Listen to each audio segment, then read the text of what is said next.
Luís Braje Villar é un deses compositores galegos esquecidos a causa da represión franquista, aínda que seu nome perdurou no recordo gracias a dúas razóns. Por un lado, foi o director de La Lira de Ribadavia, unha das bandas de música máis antigas e carismáticas de Galiza. Ademais, é o autor da Rapsodia galega Follas Novas, unha obra que trascendeu o seu propio nome e que se espallou por todas as bandas de música galegas.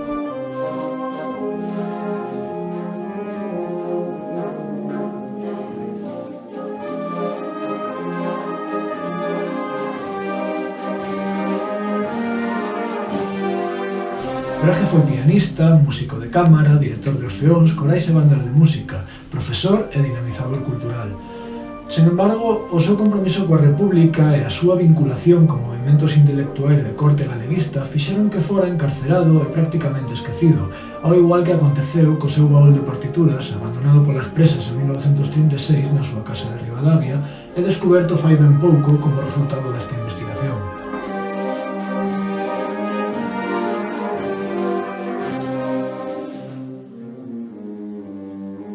A súa biografía é tratada dende unha perspectiva cultural e busca recuperar a súa memoria e a súa obra, pero tamén nos permite entender o panorama musical galego do primeiro terzo do século XX.